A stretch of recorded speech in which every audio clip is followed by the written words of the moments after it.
Allez, salut les glissous, Sébastien et la vous êtes bien sur la chaîne Lab TV. On enchaîne les galères comme d'habitude sur la chaîne, vous le savez. Les fails, je suis avec Baptiste Rodenkai Trip. Sur les temps, c'est une vidéo à une seule caméra. Nous sommes toujours avec la 12 mètres Bandit 2019, une barre de 35 par 48 dans un vent de 12 à 22. On est plutôt proche des 22 en ce moment. Et nous allons tester le putain de...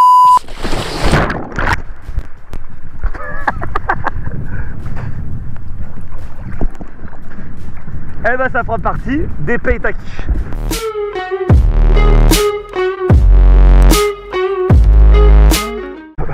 Donc on se refait l'introduction les glissous. J'étais en train de vous dire salut Sébastien et l'abbé. Vous êtes bien sur la chaîne Lab TV. Je vous mets un petit coup d'essuie-glace au passage. Et nous allons travailler aujourd'hui le Dark Slide. Le Dark Slide, c'est cette figure stylish, stylisée, stylée, où vous allez laisser traîner votre planche à l'arrière et faire un kite loop pour reprendre vos appuis sur l'eau. Donc le Dark Slide, on va refaire, j'espère que je ne vais pas me reprendre une grosse gamelle en déchaussant parce que ça fait pas du bien. Le Dark Slide, c'est en fait j'ai de la vitesse. Au moment où je passe mon aile au zénith, je bascule en avant, je laisse traîner. J'envoie mon aile. Alors une des spécificités du Dark Slide, c'est que c'est un trick qui est très stylé, mais qui va peu tolérer le clapot. Un petit découp d'essuie-glace, pardon.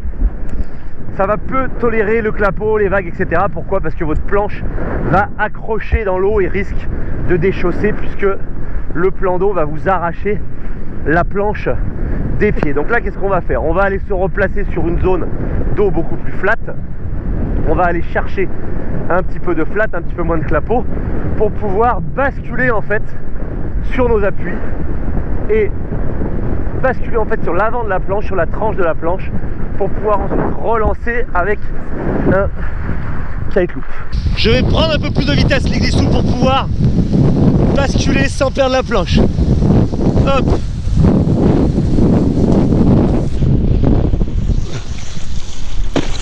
Voilà, c'était un petit peu mieux, il n'était pas folichon, mais on va dire qu'il est passé sans que je perde la bordasse. Alors on va passer au-dessus de notre ami le glissou. Il laisse son aile, parfait, merci beaucoup. Tac, je passe, je reviens sur une zone de flat. Je vais vous descendre la caméra cette fois-ci pour que vous voyez ce que je fais avec la planche. Donc là, il n'y a pas trop de flat, mais bon, j'envoie mon aile, je penche en avant. Hop, c'était un mini Dark Slide. Le Dark Slide, il a la particularité de pas du tout apprécier vraiment le plan d'eau clapoteux. Il faut le faire sur quelque chose de flat au maximum, parce que mine de rien, ça tire sur votre planche et ça veut vous enlever la planche des pieds. Donc on va se le refaire, on va essayer de le faire un peu plus ambitieux quand même. Donc je prends un peu de vitesse. Hop. Je monte mon kite, je bascule vers l'avant. Là il était foireux, je manquais de puissance très clairement. On voit que là-bas les deux ailes se sont bénées, donc il doit y avoir une baisse de vent là-bas. Donc on va changer de direction. On va remonter là-bas, on va revenir se coller vers le banc de sable et on va s'en refaire un peu plus dodu. Je vous remonte le kite, la planche ici, putain la planche. Oh le mec il est fatigué. Donc quels sont les outils indispensables, les prérequis au Dark Slide? Bon bah déjà il faut que vous sachiez faire le kite loop. Ensuite il faut que vous ayez une planche qui soit bien accrochée à vos pieds, parce que si vous n'êtes pas assez calé au niveau de la planche, que la planche elle sort facilement que vos pieds sortent facilement de la planche, vous allez avoir des galères. Ok, on s'en refait une, on repasse en mode caméra un peu plus vers le bas. Donc je prends de la vitesse. Faut quand même que j'ai un peu de vitesse hein. Voilà. J'envoie, je me laisse traîner. Hop. Et mon kite loop qui me remet. Bon, là il était un petit peu trop timide encore une fois. J'ai un peu du mal, j'ai le pied qui tient pas vraiment dans le strap. Je vais essayer de me le refaire un petit peu là.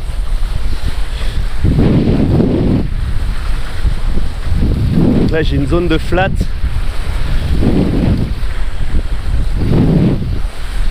Allez, ici là on est bien, on a du flat, on prend un peu de vitesse, on vient remonter le kite, on bascule en avant et hop, putain je me fais déchausser.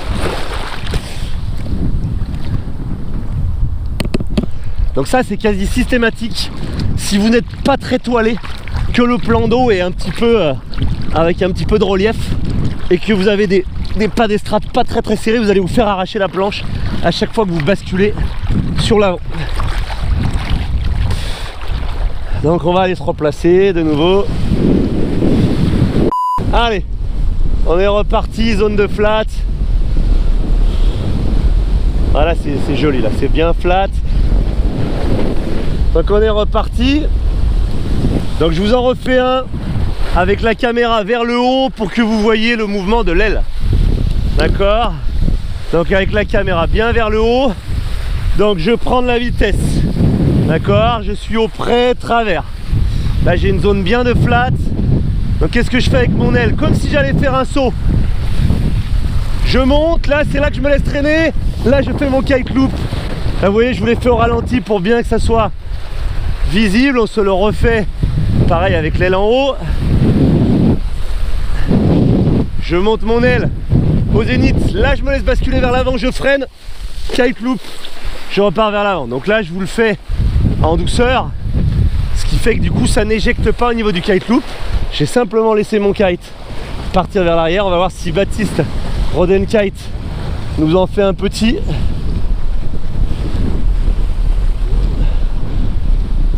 Ah, donc là il nous l'a fait timide, sans kite loop.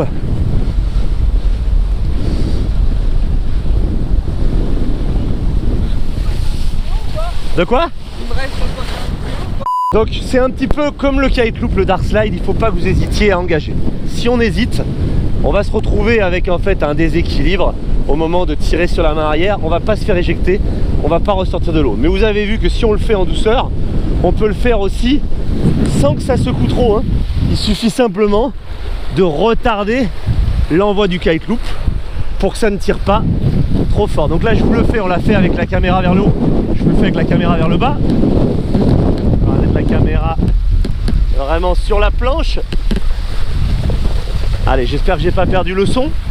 Donc là, eh bien c'est le même système.